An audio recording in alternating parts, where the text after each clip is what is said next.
Christmas series start பண்ணுவோம்னு சொல்லி தான் தொடங்கி நான் இந்த வீடியோஸ் வந்து இன்னைக்கு டிசம்பர் 1 இன்னைக்கு வீடியோ எடுக்கிறது. இந்த வீடியோ உங்களுக்கு நெக்ஸ்ட் வெனிஸ்டே வரும். இந்த மந்த் ஃபுல்லாக கிறிஸ்மஸுக்கு நீங்கள் செய்யக்கூடிய சில ரெசிபீஸை நான் உங்களோட ஷேர் பண்ணுவோம்னு பார்த்தேன். அதே நேரத்தில் வந்து கூட காஸ்ட்லியாக இல்லாமல் அதே நேரத்தில் திகிட்டாமல் நாங்கள் நார்மல் லைஃப்பில் சாப்பிட்றதே ஒரு மாதிரி செலிப்ரேட்டிவ் மோடுக்குமே வந்து அது வந்து செட் ஆகிற ரெசிபீஸாக சூஸ் பண்ணி செய்வோம்னு சொல்லி பார்த்துருக்குறேன். கொஞ்சம் ஹெல்த்தியாக மேக்ஸிமம் ட்ரை பண்ணி ஹெல்த்தியாக அப்படியான ரெசிபீஸ். அந்த வகையில் இந்த கிறிஸ்மஸ் சீரீஸில் வந்து முதலாவது ரெசிபி நான் செய்ய போகிறது வந்து ராகி ப்ரௌனி. நான் ஏற்கனவே ப்ரௌனி ரெசிபி போட்டிருக்கிறேன், ஆனால் இது வந்து ராகியில் ட்ரை பண்ணுறது கொஞ்சம் ஹெல்த்தியான வெர்ஷன். ஸோ நீங்கள் வந்து கில்ட் இல்லாமல் அந்த ஃபெஸ்டிவலை வந்து நீங்கள் என்ஜாய் பண்ணலாம். செலிப்ரேஷன்ஸ், அந்த சாப்பாடு எல்லாத்தையுமே வந்து நீங்கள் என்ஜாய் பண்ணலாம். வாங்க, அப்படி ஒரு ரெசிபி தான் இன்றைக்கி பார்க்க போகிறோம். Ragi brownie. Let's get into the video and check out the ingredients. வாங்க. இங்கே பார்த்தீங்கன்னா இந்த ரெசிபிக்கு தேவையான எல்லாமே ரெடியாக வச்சுருக்கிறேன். இந்த விஸ்க், பீட்டர், காஃபியும் நாங்கள் கொஞ்சம் யூஸ் பண்ண போகிறோம். மற்ற எல்லா இன்க்ரீடியன்ஸும் ரெடியாக இருக்குது. வாங்க இப்போ டக்குனு செய்திடலாம். முதல்ல வந்து இங்கே பார்த்தீங்கன்னா நான் ஒரு 90 grams அன்சால்டட் பட்டர், அதோட வந்து 170 grams வந்து கம்பவுண்ட் சாக்லேட் எடுத்துருக்கிறேன். ஸோ இதுக்கு வந்து இதை வந்து டபுள் பாயிலிங் மெத்தட்னு சொல்லி சொன்னால், இப்போ நீங்கள் இது வந்து அடுப்பில் வைக்கக்கூடிய பாத்திரம்னா இதுக்குள்ளே தண்ணியை வச்சுட்டு தண்ணி கொதிக்கும் போது இதை அதுக்குள்ளே வச்சு லைட்டாக சூடாக்கி எடுக்கிறது. அது வந்து டபுள் பாயிலிங் மெத்தட். நான் வந்து மைக்ரோவேவ் அவனில் வந்து 1 minute வச்சுட்டு எடுத்து மிக்ஸ் பண்ணிவிட்டு திருப்பி ஒரு 1 minute வச்சு அப்போ 2 minutes மொத்தமாக வச்சு எடுக்க போகிறேன். அதான் நான் டபுள் பாயிலிங் யூஸ் பண்ணல, நான் மைக்ரோவேவில் வச்சு எடுக்க போகிறேன். நீங்கள் டபுள் பாயிலிங்லேயும் யூஸ் கொள்ளலாம். முதல்ல இதை வந்து மைக்ரோவேவில் வச்சு மெல்ட் பண்ணி எடுத்துகிட்டு வருவோம். 90 grams butter, 170 grams compound chocolate, dark chocolate. இங்கே பார்த்தீங்கன்னு சொல்லி சொன்னால் நல்லா மெல்ட் ஆகிட்டுது, நல்லா சூடாக இருக்குது. அதனால் வந்து அது அப்படியே இருக்கிற ஏதாவது துண்டுகள் இருந்தாலும் மெல்ட் ஆகிடும், பிரச்சனை இல்லை. இப்போ வந்து இதுக்குள்ளே நான் ஒரு 1/2 teaspoon கிட்ட நெஸ்கஃபே அதாவது வந்து இன்ஸ்டன்ட் காஃபி பவுடர் போடுறேன். உங்களோட விருப்பம், நீங்கள் ஒரு 1 teaspoon போடலாம். அந்த காஃபியோட வாசம் நான் ஒரு 3/4 teaspoon போட்டிருப்பேன், ஹாஃப் இல்லை. ஸோ அந்த வாசம் வந்து நல்லா இருக்கும் ப்ரௌனிக்கு. நல்லா மிக்ஸ் பண்ணிவிட்டு அந்த சூட்டுக்கே வந்து காஃபியும் நல்லா கலந்து வந்துடும். இப்போ நாங்கள் இதை ஒரு சைடில் வச்சுருவோம், மிச்சதை பீட் பண்ணி எடுக்கும் வரையும். இங்கே வந்து நான் 60 grams brown sugar, 60 grams white sugar எடுத்துருக்கேன். உங்களுக்கு வந்து இன்னும் ஹெல்த்தியான ஆப்ஷன் வேணும்னா நீங்கள் நாட்டு சக்கரை எடுங்க. நாட்டு சக்கரை வந்து 60 grams, ஒயிட் சுகர் 60 grams, அல்லது வந்து ப்ரௌன் சுகரும் நாட்டு சக்கரையும் எடுக்கலாம். ஆனால் வந்து இந்த ஒயிட் சுகர் போட்டால் தான் கொஞ்சம் நல்லா இருக்கும். அதோட நாட்டு சக்கரை வந்து நல்லா க்ளீனாக இருக்கணும், பிறகு தூசு அதுகள் இருக்குதா பார்த்து நீங்கள் எடுத்துடக்கூடாது. ஸோ நான் வந்து அதுகளை அவாய்ட் பண்ணுறதுக்காக ப்ரௌன் சுகரும் ஒயிட் சுகரும் 60 grams, அப்போ டோட்டலாக 120 grams.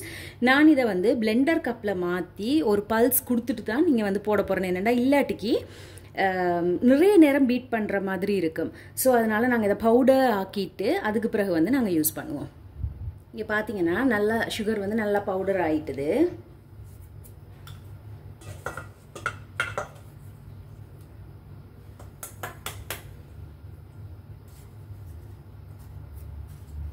இதுக்குள்ளே வந்து நாங்கள் 2 முட்டை ஊற்ற போகிறோம். நீங்கள் வந்து பிளெண்டரில் தான் செய்ய போகிறீங்கனாலும் செஞ்சு கொள்ளலாம், பிரச்சனை இல்லை, ஒன்றும் பிரச்சனை இல்லை. பிளெண்டர்லையுமே வந்து நீங்கள் போட்டு அடித்து கொள்ளலாம். அதாவது பீட்டர் இல்லாதவங்க வந்து பிளெண்டர்லேயே போட்டு அடித்து கொள்ளலாம், பிரச்சனை இல்லை. ஒரு ஃபர்ஸ்ட் ஸ்பீடில் வச்சு ஒரு 2-3 minutes அடித்து கொள்ளுவோம்.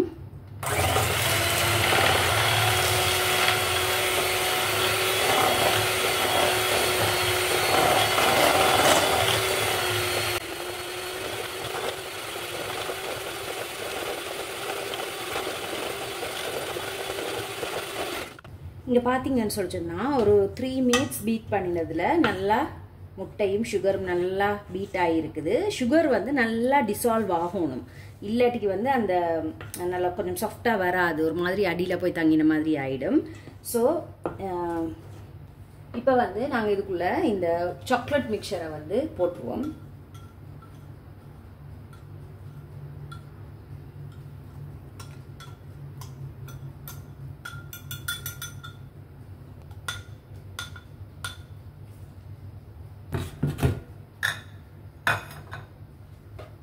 இப்போ வந்து லைட்டா இதை வந்து மிக்ஸ் பண்ணி விட்டுருவோம்.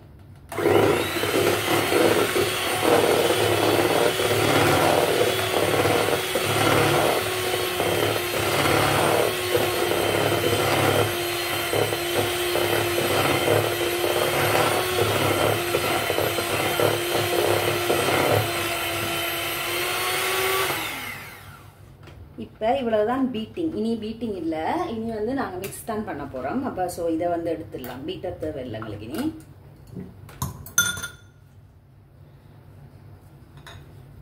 இந்த விஸ்கை வச்சு நல்லா மிக்ஸ் பண்ணி விட்டோம்னாலே போதும்.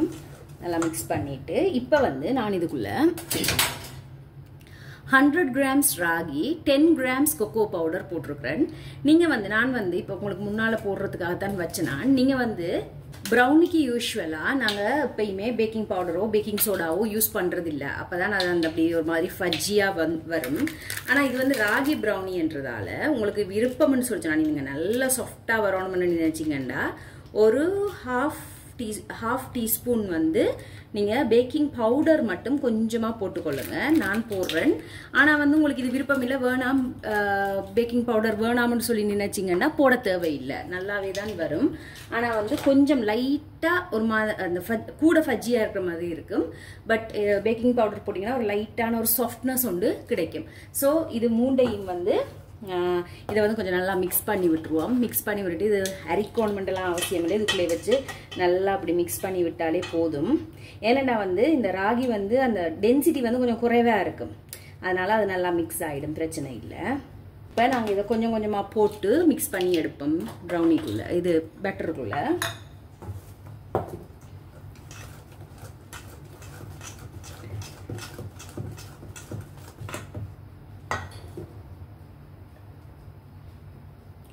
போட்டுடலாம்.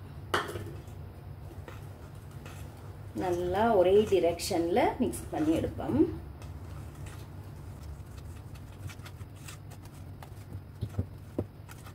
ராகி ப்ரௌனி என்று தெரியாத அளவுக்கு டேஸ்டா இருக்கும். கட்டாயம் ட்ரை பண்ணி பாருங்க. இதை ஒரு ஹெல்தியான வெர்ஷன்.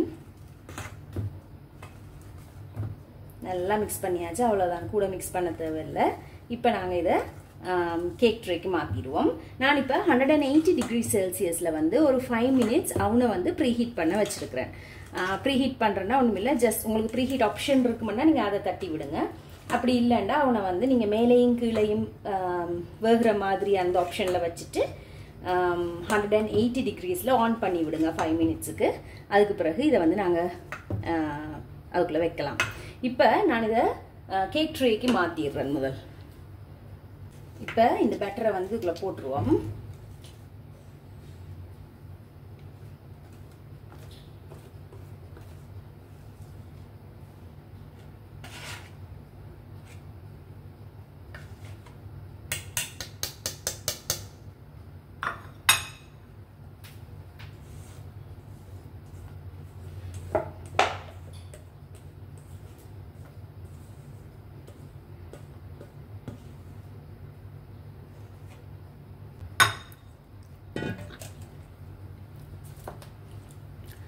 இப்போ பெட்டரை போட்டாச்சு. இனி நான் இதுக்கு டாப்பிங்ஸ் செய்ய போகிறேன். டாப்பிங்ஸ் வந்து இங்கே நான் கொஞ்சமாக சாக்லேட் சிப்ஸ் எடுத்து வச்சிருக்கிறேன். டாப்பிங்ஸ் வந்து உங்களோட விருப்பம் தான், நீங்கள் எப்படி வேணுமென்றாலும் உங்களுக்கு பிடிச்ச மாதிரி போட்டுக்கொள்ளலாம். இது வந்து நான் ஒரு கிஃப்ட்டுக்கு செய்கிறபடியாக நான் ஒரு கிஃப்டாக கொடுக்க போகிறேன் ஒரு ஆளுக்கு. அப்போ அதனால நான் கொஞ்சம் தாராளமாகவே சாக்லேட் சிப்ஸ் எல்லாம் போடுறேன். அடுத்தது வந்து இந்த கேட்பரி சாக்லேட்ஸும் வந்து பீஸாக வேண்டி வச்சிருக்கிறேன், அதையும் வந்து வச்சிருவோம்.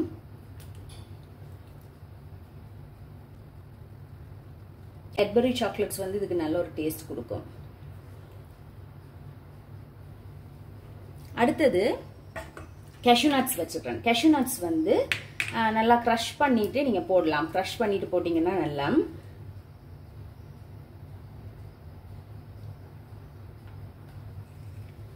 அது ரோஸ்டட் இல்லாம நார்மல் கேஷ்யூ நட் தானே. என்னண்டா பிறகு திருப்பி அது பேக் பண்ணிக்க சேர்ந்து ரோஸ்ட் ஆகும். பிறகு ரோஸ்ட் ஆனதை போட்டோம்னு சொல்லி சொன்னா இதை கருகிடும். கொஞ்சம் பெரிய பெரிய துண்டுகளாகவே போடுவோம். சில பேர் வந்து இந்த பவுடர்ஸாக தூவுவாங்க, பவுடர் மாதிரி, அப்படியும் செய்யலாம். நீங்கள் எந்த டாப்பிங்குமே இல்லாமல் கூட நீங்கள் இதை செய்து கொள்ளலாம். அவ்வளோதான். நான் நிறைய போட இல்லை, ஒன்றுமே நிறைய போட இல்லை, கொஞ்சம் கொஞ்சமாக. ஏன்னா நாங்கள் 2-3 டாப்பிங் ஒரேடியாக போடுறபடியாக அளவாக போட்டால் போதும். இப்போ இதை வந்து ஒரு 180 டிகிரி செல்சியஸில் வந்து நான் ஒரு 25 to 35 மினிட்ஸ், 25 மினிட்ஸ்க்கு பிறகு பார்ப்போம். அதுக்கு பிறகு வந்து திருப்பி வேணுமென்னு சொல்லி சொன்னால் இன்னொரு 5-10 மினிட்ஸ் வைக்கலாம். நான் உங்களுக்கு பேக் பண்ணிட்டு காட்டுறேன். எனக்கு எக்ஸாக்டாக 25 மினிட்ஸ் எடுத்துச்சுது. நான் வந்து 2 தரம் இதை குத்தி பார்த்தேன், அதனால அப்படி உள்ளுக்குள்ளே போயிட்டுது. நல்லா பஃப்ண்டு வந்துச்சுது. நாங்கள் பேக்கிங் சோடா போட்டதால் இங்கே பார்த்தீங்கன்னு சொல்லி சொன்னால் இப்படி ஒரு கத்தியை விட்டு பார்த்தா க்ளீனாக வருது, ஒன்றுமே இல்லை. ப்ரௌனி வந்து நல்லா ஆறணும், அப்போ தான் வந்து அதை வெட்டி எடுக்கலாம். ஸோ நாங்கள் வந்து இதை கவனமாக எடுத்து ஆற வச்சுருவோம். சரியான சாஃப்டாக இருக்குது நாங்கள் பேக்கிங் பவுடர் போட்டதால். நல்லா வாசமாக இருக்குது. ஓகே, இதை டேஸ்ட் பண்ணி பார்க்குறேன். ராகி ப்ரௌனி என்று சொல்லவே இல்லாது. நீங்கள் தாராளமாக செய்து பிள்ளைகளுக்கெல்லாம் கொடுக்கலாம், பயமே இல்லாமல். பாருங்களேன் எவ்வளோ சாஃப்டாக இருக்குன்னு, அந்த இது போட்ட வழியா, பேக்கிங் பவுடர் போட்ட வழியா. நீங்கள் பேக்கிங் பவுடரை கம்ப்ளீட்டாக ஸ்கிப் பண்ணலாம், ஒன்றுமே பிரச்சனை இல்லை. நல்ல கிரிங்கிள் டாப்போட நம்ம கேஷ்யூ நட்டெல்லாம் நல்லா பேக் ஆகி வந்திருக்குது. நல்லா ஆறட்டும். நல்லா ஆறினா அப்புறம் தான் நாங்கள் இதை வெட்ட போகிறோம். நான் வெட்டேக்க காட்டுறேன் உங்களுக்கு.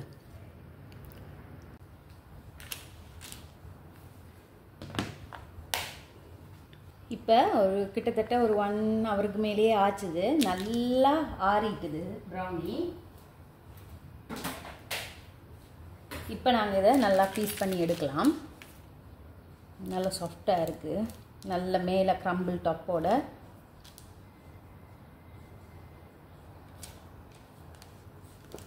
சூப்பராக வந்திருக்குது.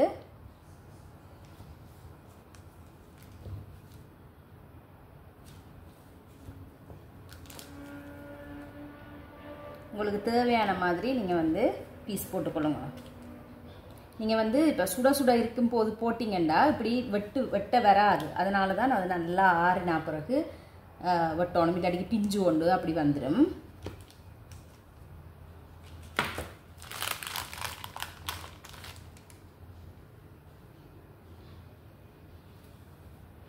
தெரியுதா உங்களுக்கு எவ்வளோ சாஃப்டாக இருக்குண்டு? இங்கே பாருங்க.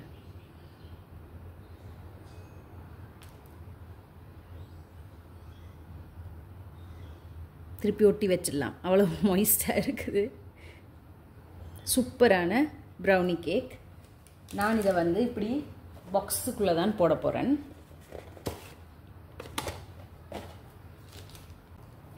நீங்களும் வீட்டை செய்து பாருங்க. செய்து பார்த்துட்டு எனக்கு எப்படி வந்துச்சுன்னு சொல்லி கமெண்ட் செக்ஷனில் கமெண்ட் பண்ணுங்க. பிள்ளைகள் வீட்டில் இருக்கிற எல்லாருமே வந்து கில்ட் ஃப்ரீயாக சாப்பிட்லாம்.